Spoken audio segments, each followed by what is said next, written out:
आदरणीय दर्शकहरू नमस्ते। कार्यक्रममा म आज पनि उपस्थित भइसकेको छु। आजको एपिसोडमा हामीले सेल्फ म्यानेज सुपर फन्ड भनेको के हो, इन्डस्ट्री सुपर फन्ड र सेल्फ म्यानेज सुपर फन्डमा के फरक छ आदि विषयमा चाहिँ कुराकानी गर्न गइरहेको छौँ। करिबन 17 वर्षको उमेरमा एउटा आफ्नो उज्जवल भविष्यको उद्देश्य लिएर अस्ट्रेलिया आउनुभएका जेन मोहम्मद आजको यस कार्यक्रमको अतिथि हुनुहुन्छ। आउनुहोस् उहाँलाई कार्यक्रममा स्वागत गरौँ। Welcome to the program, Jen. How are you? Good, thank you. Thanks for inviting me. And before we start, can I just congratulate you and your team on such a wonderful community service you are doing over here. Thank you very much, Jen. Look, before starting our program today, discussing about the super fund, I would like to start a program like your educational journey. How did you come to Australia? Well, I first came to Australia after high school. So I left Fiji when I was around 17 years old. After high school, I came to the University of Tasmania to do a Bachelor of Commerce degree. After I finished the Bachelor of Commerce, I did a Graduate Diploma in Advanced Accounting at the University of Queensland. After that, I went back to Fiji. I worked in a Chartered Accounting firm. The firm was called Coopers and Lybrand. I worked there for 3 years as an auditor and an accountant, and then I decided, because of the troubles in Fiji, I decided to come to Australia for good. So in 1988, I came to Australia, and I've been here ever since. And with my accounting background, my work background, so I worked in Coopers and Lybrand. It was known as at that time. Now it's part of Waterhouse Coopers, PwC. It's probably the biggest chartered accounting firm in the world. So I worked for the office in Chatswood, in Sydney, and also in San Francisco for a short stint. Right. So it's been already more than 32 years. Yes. And you are a chartered accountant. You are also a self-managed super fund auditors. Yes. Before jumping to the main subject of our program today, because you've been here last 32 years, and what is the differences, during that time and now? Well, I'll give you an example in terms of differences. I actually live in Carlton, and when I first arrived in Carlton in 1988, actually 1990, I bought my house. There were hardly any Nepalese there.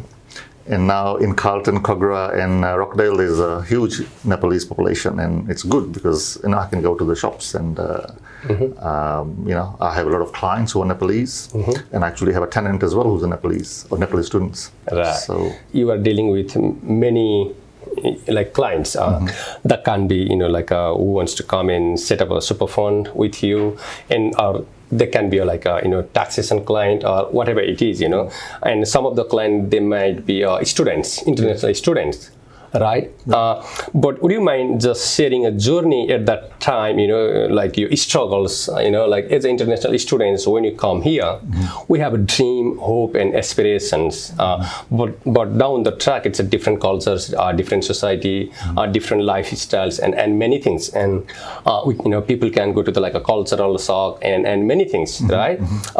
But now people say that Australia is kind of a multicultural and successful multicultural country, right? What do you see in that aspects? Do you see many people from around the world migrating to Australia and then settling well? And what was your struggle at that time? Yeah, well, my client is very diverse. I have all types of clients with all sorts of backgrounds, and some are interstate as well. And obviously, as a student, you do struggle a bit, and I appreciate all the struggles, understand all the struggles which students have, because I have clients who are, I have tenants who are my clients as well, and I live at my house. And with COVID and all that, I have to help them out, which I have. And from my point of view, when I was a student 32 years ago, there were no student fees. Okay, so I was very lucky in that sense. Education, even university education at that time, was free. Right. So even for international students? Even for international students. Especially international students who were Commonwealth countries, Oh, from right. Commonwealth countries. So Fiji was a Commonwealth country. So so for me, the education was free. So, in fact, you didn't even need to face a lot of challenges because your tuition fee was completely waived. Yes, so I was very lucky in that sense, and but I totally understand the struggles which students at the present, not just from Nepal, but all over the world, they are struggling, and perseverance will work. I mean, I know Australia is a land of opportunity, and if you work hard and if you put in the hours, I guess, both work-wise and study-wise, I'm sure you'll succeed. In many countries, probably they don't have things such as super fund, in many countries, but these days there are many countries that are introducing, and especially in some of the developing countries, if somebody works in a government organization or as a public servant, of course they can get a super fund, but especially in the private sectors, there is no such things. So, however, here in Australia, we have a super fund. So, exactly what is super fund, and how the governments or the employers contributes towards the employee? Well, superannuation is compulsory superannuation was introduced to Australia by the Hawke and Keating governments in the 1990s. I think it was early 1992. And they made it compulsory for the employers to put money away for employees' retirement benefit. Okay, and obviously it's a tax beneficial retirement fund. Anyone who's working must get that now it used to be 7.5%, now it's 9.5%, and there's talk of it being increased to up to 12% in the next few years. But things come in between, like COVID and all that, so plans change every now and then. In terms of you asked me if it's good for international students. I mean, obviously, if an international student's working and he's a registered employee, then the employer must pay the superannuation into a industry fund. If they're not paying it into industry fund, then they should go and see someone, the authorities. But because it's compulsory, like there's no choice in the matter. The employer must pay super for every employee, which is at the moment 9.5%. At the moment, 9.5%. And as you talked before, that it is kind of new to some of the newcomers, whoever that can be a migrant, even international student, whoever it is, including temporary resident. So some people may have more than one or two fund, or even three fund if they work like three places. Especially if someone is a student, they are not allowed to work more than kind of 20 hours a week, or maybe a 40 hours a fortnight. So maybe they, because of the visa restrictions, and they might be, and they need to comply with those, right, the conditions. So, however, if someone is a permanent resident or temporary residents with the full work rights, they can work whatever they want it, right? Yeah.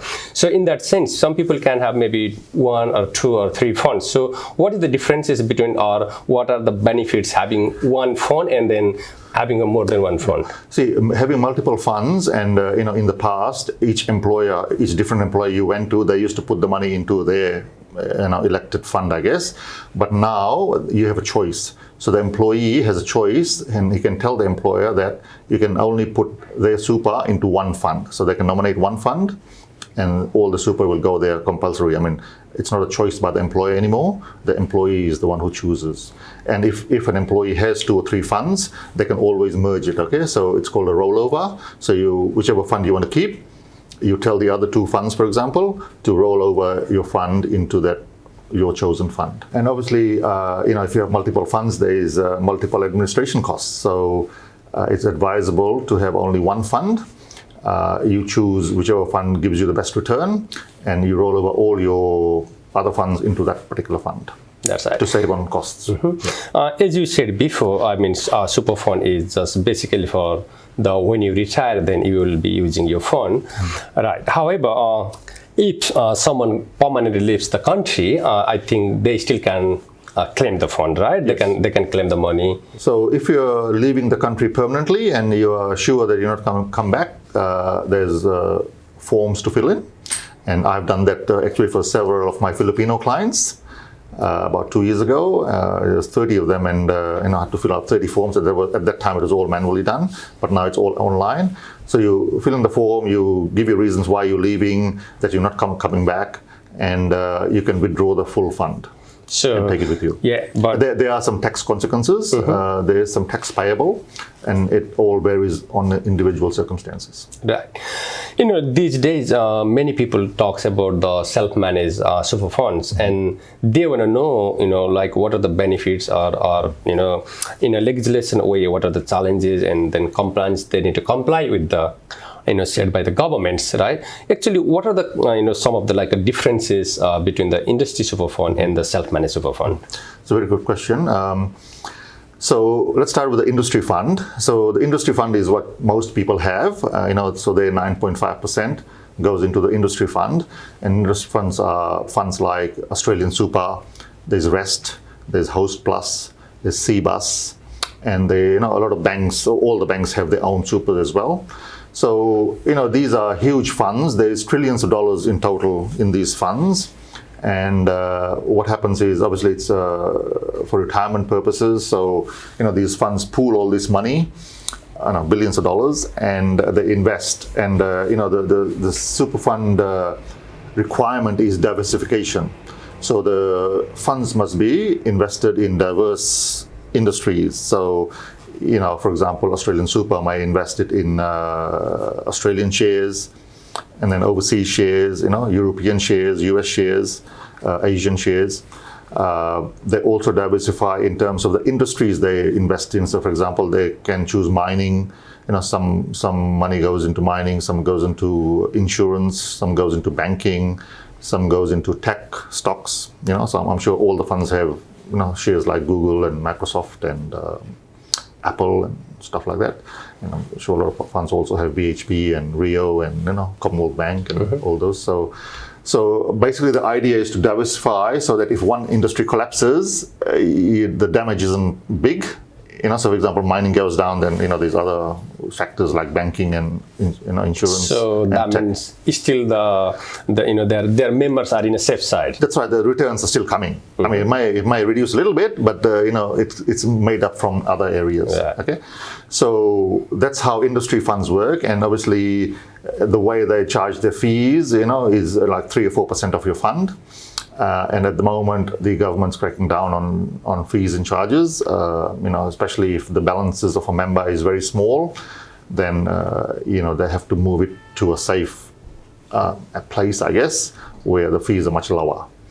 So and your fund is never lost because the tax office, the Australian tax office, have all the records. And if you have lost your fund, all you have to do is go to MyGov and log in with your details, and your fund will be there. So if you have multiple funds, they'll all be listed under your MyGov account. Before, because you talk about one of the interesting fact, which generally we don't know, because said in the past, employer had their own fund, and then by default, whenever they hire someone, the money is supposed to go to the account. But these days, employee has the opportunity to choose at the time of employment, so they can complete the forms, and then they can have in a single super fund, wherever and no matter how many places they are, right, and including the industry. And the thing is, so you have the choice to choose which fund you want to go into, and the thing is, with the wage and the payroll data, which is tightening up now as well, everything's done, what's called STP, or single touch payroll. So it all should be automatic, So if you're working for a reasonably decent sized employer, which has more than 4 or 5 employees, then everything's electronic, So your payroll is electronic, your super funds calculate electronically, and it should go to your super fund automatically. So all they have to do is press a button, it's all automatic, it goes there. There's no manual intervention anymore. So in that sense, it's really efficient, and the probability of errors is much reduced. I'm going to move forward to the self-managed super fund, right? Because previously we discussed about the industry super fund. So, exactly what is self-managed super fund? Well, a self-managed fund, as it says, is a fund which you manage yourself. Right? So instead of putting your money into Australian Super or CBUS or Rest, say, you're managing the super fund yourself. And before anyone thinks about setting up their own self-managed super fund, they must be aware of the responsibilities and the regulations for self-managed fund. Okay, so as a trustee of your fund, you have onerous obligations and responsibilities as a trustee. Okay, the number one responsibility is you can't use the money yourself. Right. Okay, so you can't use the money for buying something, going on holidays or buying a car or anything like that. It is for retirement. So the money which you roll over from your industry fund into your self-managed super fund after you set it up must be there for your retirement. And obviously you choose where and how you want to invest. So, while industry funds mostly invest in shares and in cash, you may want to invest it in a property or in shares or a fixed deposit, or some people who are in the know, they buy antiques. They buy things like vintage cars or paintings or gold or those sort of assets which may increase in value. Right. So basically, as you said before, super funds are basically designed for the future. I mean, for the retirement, right? So people, if they want to set up the self-managed super fund, they need to be clear that they cannot get the money out or get the cash out and use it or use for the holiday or buy a new car, right? Mm-hmm. The purpose of the fund must be for the retirement. Exactly. Yeah. Exactly. So in industry super fund, because there are less administrative cost and most of the compliance and the regulation that is governed by them, completed by them. So the member are kind of in a safe side and peace of mind. They don't need to do much on because the administrative fee is already deducted by this industry super fund. Mm-hmm. So what are the main areas or things if somebody wants to set up a self-managed super fund, they need to consider? Yes. So there's a few things they must consider. Firstly, whether or not it's appropriate to set up a self-managed fund. Okay. From my point of view and from the tax office point of view, because the tax office is the body which oversees the self-managed funds, is you must have at least $200,000 before you can open a fund. It's not a requirement, that's their recommendation, okay? So, if you have, say, $50,000 or $60,000 and your investment advisor or your financial planner advises you set up a fund, you must get another investment advisor because that's a very small amount because there are ongoing costs, okay? So, obviously the first cost is setup cost. And the setup cost can range from $1,500 to $2,500, depending on what structure you choose. And by structure, I mean, if you just have a fund where you only have cash and shares and things, there's no borrowings, then it's a simple setup. Whereas if you are thinking of buying a property, say, with borrowings, then it's another setup, okay? And with the borrowing in super funds, it is allowed, but it's very restricted and very controlled. And the banks will want you to set up a bare trust, it's called. And it's like another company you set up, and the asset you buy will be in that company, actually. For example, if it's a house, so the house is in that company, and the bank keeps that as a security, I guess, for the loan, okay, against the loan. So, that will maybe cost you $2,500 to $3,000 to set up. Okay? And then there's ongoing costs, like annually you have to prepare financial statements, a tax return, and do an independent audit. And that can cost together between $1,200 to $1,500, okay, depending on who you go to. So, when I said, the self-managed fund is for your retirement purposes and you cannot use the money for your own purposes, that is why it needs an audit.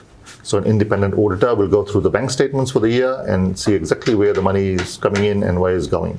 So, obviously the outgoing money can't go anywhere apart from maybe paying the accountant and auditor, and maybe, if you have rental properties, then paying the rental charges and things, for example, council rates, interest, insurance, and things like that.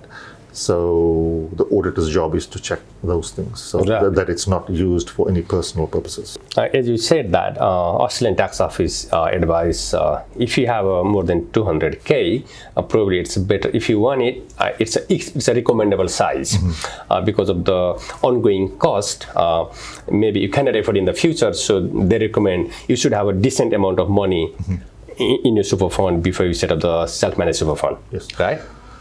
So just on that, a self-managed super fund can have 1 member and up to 4 members. Okay, but there's talk already, and there's legislation in progress where they are going to increase to 6 members. Okay, so at the moment it's 4, but very soon it's going to be 6. And if you set up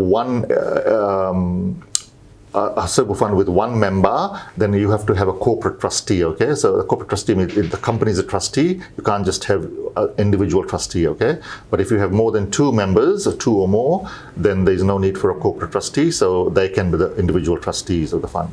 So obviously, like I said, it's recommended that you have a substantial amount of money, and the guideline is 200,000 to set up a self-managed fund. But if obviously not many people have that much money, so you can have a husband and wife together, or husband, wife, and the children, maybe if they're working age children, or a group of family members can get together to pool their money and increase the worth of the fund that way. But the thing is, you in a practical sense, it's very risky, and probably from my point of view personally, from my experience, undesirable to have members who are outside the family, because there's always conflicts. Yeah, so one thing, because it came into my mind just now, as you said that the government is thinking up to 7 members in the future, 6 members in the future, yes. And at this time it can be up to 4 members, yes. Right? And then people have a different age, and they are retiring in a different life cycle in a yes. time. Yes. If someone, like with the 4 friends or 4 family members, if they set up the fund, and if someone is retiring like 5 or 6 years or 10 years earlier than the other ones, how is it going to work? Well, each member, so for example, when you set up a fund, each member will put the money in, right? Mm-hmm. So the auditors and the accountant's job is to make sure that the member's money is accounted for separately.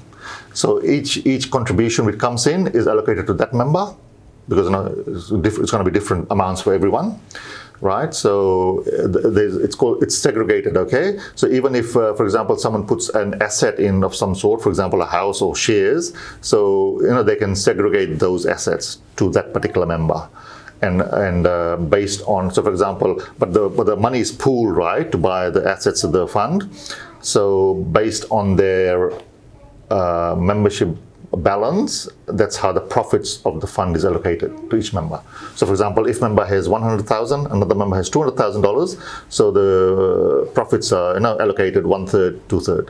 Right. And so it's and the auditor is supposed to check all that. Okay, as you mentioned that if someone has a 200k, it's a good idea to start us, or if they want it, they can set up a self-managed super fund, mm-hmm. right? But if someone, they don't have a money at the moment, I mean, that 200k, probably they have, let's say, 100k or 150k, whatever amount it is. Mm-hmm. But in future, if they are planning to contribute some money to the super fund, mm-hmm. and what do you say in that case, like, how much they can contribute? If that might be some rules, they can go up to, mm-hmm. What is it? Yeah. So like I said before, the ATO guideline is $200,000. You don't have to have 200,000. You can have much less than 200,000. You can open a fund if you have 20,000. But it's up to you. Like I said, there's costs involved on a yearly basis. So there's a good question you asked in terms of contributions, right? So the 9.5%, which is contributed by the employers, that's called concessional contribution. Okay, so that's an industry requirement. Everyone puts $9.5% of their employer contributes to their super fund, and that is taxed in this self-managed fund at 15%. Okay, so it's a flat rate, 15%. All contributions are taxed at a flat 15% in the super fund. Okay, that's why it's a tax beneficial investment, a retirement fund.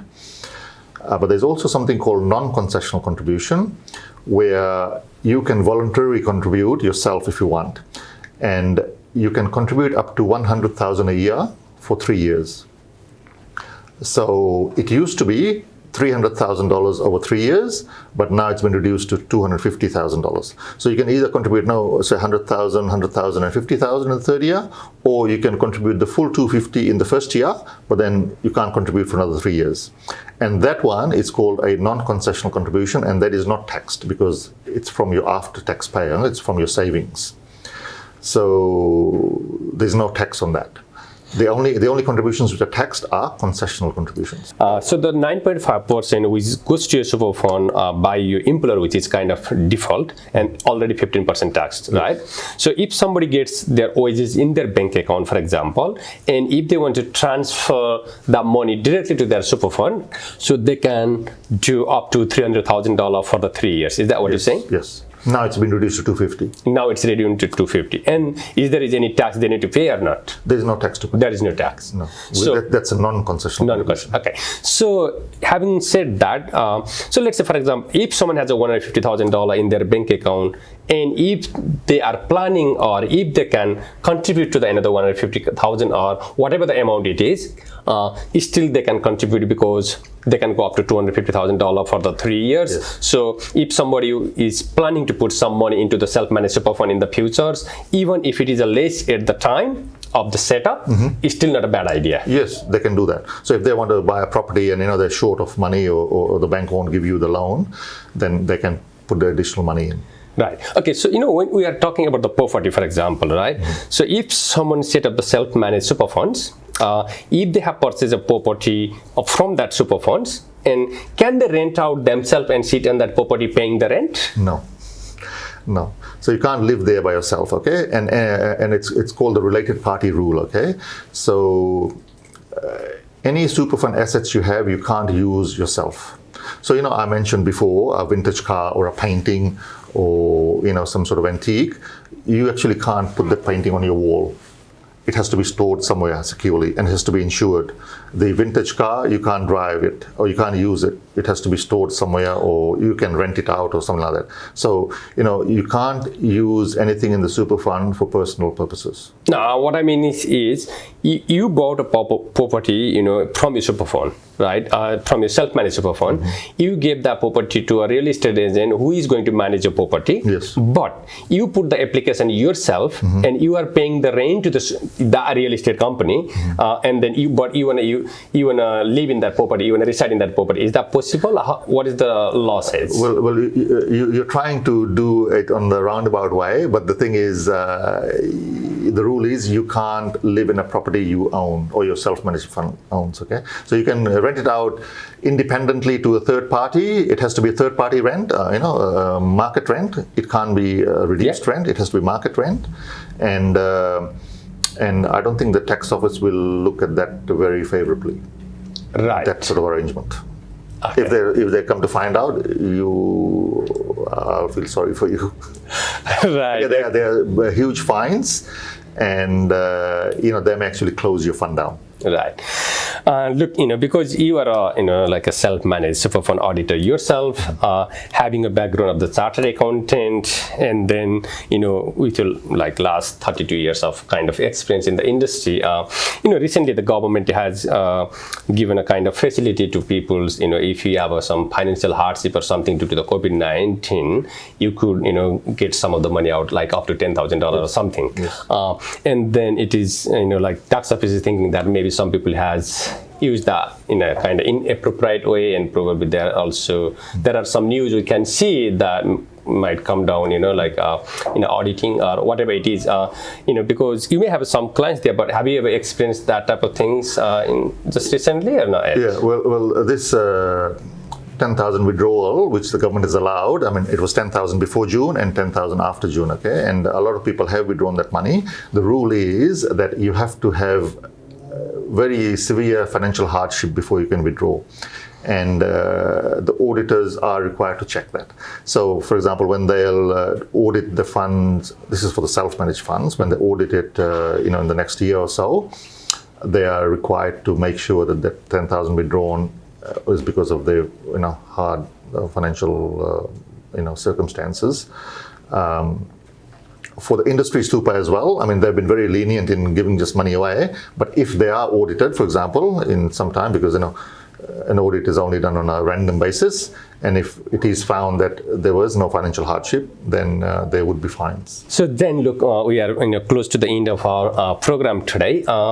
Before closing our today's session, I would like to ask you one good question, that if somebody wants to set up a super fund, what would you like to say to those clients or peoples? Like I said, now if you want to set up a self-managed fund, I advise you to go and seek advice from a professional financial planner. It has to be a person who is licensed by an AFSL. It's called Australian Financial Services License. I've said before the obligations of a trustee of a self-managed fund. So there's strong obligations. You have to not use the money for personal purposes. You have to do financial accounts and tax return and audit every year. You have to meet all the reporting requirements of the tax office each year. There are financial obligations every year in terms of the cost of accounting, auditing, and tax return preparation. And the setup fee as well. So to set up a fund will cost you between $1,500 to $2,500, depending on what sort of fund you set up. Obviously, once you set up a fund, you roll over your industry fund into your self-managed fund. You have to work out exactly what you want to do with that money, whether you want to put it in cash. As we all know at the moment, on cash, you're lucky if you get 1%. If you aren't experienced with trading in shares, then obviously you shouldn't be doing that. Otherwise, you lose money very quickly. A lot of self-managed funds, especially from people from overseas who are migrants to here, they do buy properties, and obviously where you buy the property is another issue. Obviously the idea is the property value must go up. If it doesn't go up, then you're kind of stuck. And the requirement of the self-managed legislation also is that you must have a certain degree of diversification, in the fund. So you can have all your money in or 90% of your money in a property or shares or in cash, but the legislation requires you to diversify as well. So, for example, if the property market crashes, then if you have everything in one house, for example, then obviously you lose money. Whereas if you are diversified, then you don't lose money. But all that should be specified in what's called an investment strategy. Okay, so every fund has to have an investment strategy, and that strategy is normally formulated with the financial advisor, depending on what your goals are or what the goals of the members of the fund are. Because a lot of times it's more than one member, right? So those are the types of things you must keep in mind. The ATO audits funds every now and then as well. Obviously, the funds are certified by independent auditors like me, but then the ATO can also come in and check those things as well. And if you don't meet your obligations, then there is trouble for you, and you don't want to get in trouble with ATO.